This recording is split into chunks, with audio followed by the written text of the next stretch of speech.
Today we have with us Ganesh Saili, who is a well-established writer. He hails from a small yet beautiful town, Mussoorie. Hello, sir. Hello. So, how did growing up in the hills of Mussoorie help you as an author? Growing up in the hills of Mussoorie has been a wonderful experience, and it's a small place. We are just about 19 square miles of area, very small place with about 30,000 people when the tourists are not there. And we have, we live lives like anybody anywhere. It's just less crowded. We are there. And it's a pleasure growing up there because you knew everybody, you knew in a little town, you know everybody, you know what everybody is doing, you know what everybody is thinking before they've thought of it. And so it's a pleasure living up there, at 1 mile high in the sky. And I guess that is why there are so many authors in Mussoorie. Mussoorie probably has the highest density of published authors anywhere in India, per square foot, if you were. So there are lots of us, but we all keep writing, don't come in each other's way, and it's fun growing up there and going to school there, ended up teaching there, and then being able to write. I think it's been I won't change it for anything else, yeah.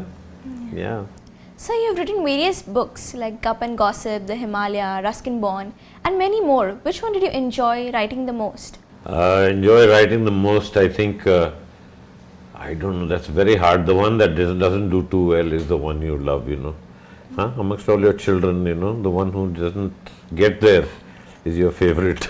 And the ones who succeed, I guess, you forget about them. So, the ones who, you wonder why you put everything into it and it hasn't, and I love my Gup and Gossip. It's, talks about this small town and its gossip, and, like Chinese whispers, you say one thing and it goes to the another person, there's something else, and by the time it comes back to you, it's a whole different thing. And one has been able to do that in one of my books, and I like the book, but the book is slow moving, it's not like rapid fire. Whereas, sometimes you write something and it just is, you don't know what it's got in it. And you wish you were able to give that to your other book, other books, basically, that same magic that it were. Because books are basically meant for people to read. And if they don't reach where they are meant to reach, then you have somehow not succeeded, no? And it's the ones that haven't gone boom that bothers me, as an author, Yeah. How does it feel that your books have been translated in nearly 24 languages? You feel, it's a nice feeling. You see some of my books, the earlier ones were coffee table books. And the coffee table books, if you remember, are literally, you can put a couple of cups of coffee like a tray, they're huge books. And those books were very expensive and difficult to market in India, because there is no market for a 4,500 rupee book. Who's going to buy it? So, and my topic was the Himalayas mostly, my backyard in Mussoorie. And I remember this one book called Himalayan Mysteries, in which we talk about why the Himalayas are, not just peaks to be climbed, but what are these mysteries that are wrapped in these mountains that have attracted man from almost, the ancient times to modern. Why do we climb those peaks? I mean, they're there, let them be, you can do it on a helicopter maybe. But I probed that mystery, and that book, the English version, I wrote it in English, and in India it didn't do too well, but it was a bestseller in French, German, Italian, and Spanish, because that's where the mountaineers come from. And they got caught up in this enigma, of the mountains. And I always talk about this, and I love talking about it too, the mysteries that my mountains have up there.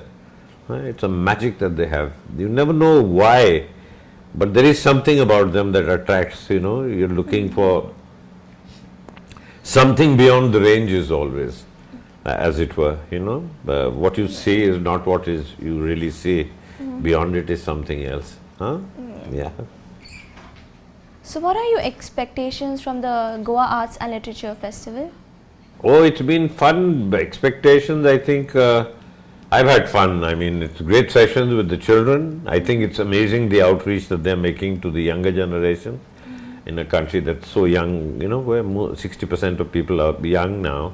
It's nice that they're making this outreach to young people and authors, apart from really the big guns of Indian writing, that, you know, or normal people like me can also come and participate in a festival like this. I think it's a tremendous job, and they've, it's just, I think it's just the right festival.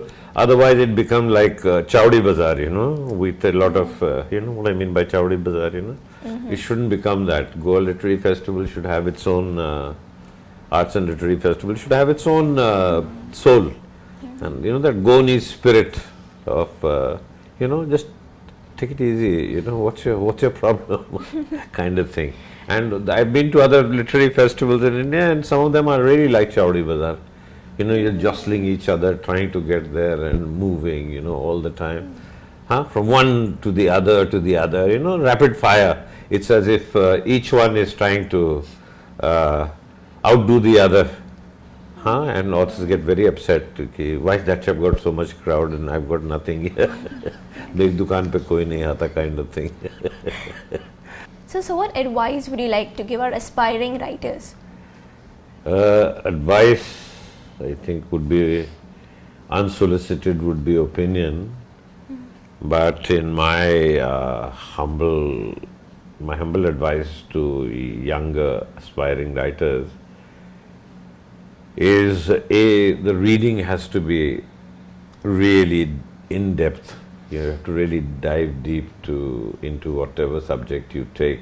Give it some passion, give it some life to what you do. Not just another thing is being done. You know, writing is a very demanding, exact. You know, it's about exactitude. One word. When I was as a young photographer, I grew up with analog, you know, with analog photography. The film, old days, we used to put film in the cameras and used to take pictures on film. You had 36 exposures, not like mobile today, na? Carry on. No. So we learnt the discipline very early of you never crop your frame. What you take is the final frame. There's no Lightroom, there's no Photoshop, there's none of those escapes. We took what was the final frame, no dodging, no cropping. And 1 in 6 is what we learnt. One picture out of 6 you have to publish and print, be able to sell one picture out of every 6, otherwise you can't buy the next roll. So that's how we learnt. And writing similarly, out of 6 words you use 1 in the end. I would advise young writers to lots of passion, go read up on what you're researching, obscure journals, not just Google, you know, don't just Google it all. It's because some of the information is misleading, and I could give you 100 examples of that, you know, they get it wrong and nobody corrects it, so it carries on. And in Wikipedia and in Google, you know, Google when you do it. So my suggestion is, especially those who are down here in Goa, you've got the finest libraries that you can find anywhere. Go and spend time there. Where I come from, we have a library which was set up in 1843, and we have very old books. And whenever I find I'm hitting a wall, I just go back, take out some old books, you know, and read them. Read a couple of books and you're recharged, you know. And I think, you know, it's like drinking water at a spring when you're thirsty. Go back, drink some water, clear your head, start doing something new. That's my advice to young writers. Keep a journal, you know. Don't take it casually. Writing bhi kar lenge, ye bhi ho jayega. No. Writing is a those who will write, you know. It's like a biological need, writing. And I think those who have that aptitude will find their way anyway without my advice. So my advice is superfluous anyway. Yeah? Yes. Thank you so much for your presence. Pleasure, pleasure, pleasure. So that was Ganesh Saili at the 9th edition of Goa Arts and Literature Festival in the International Centre, Goa. For more updates, stay tuned.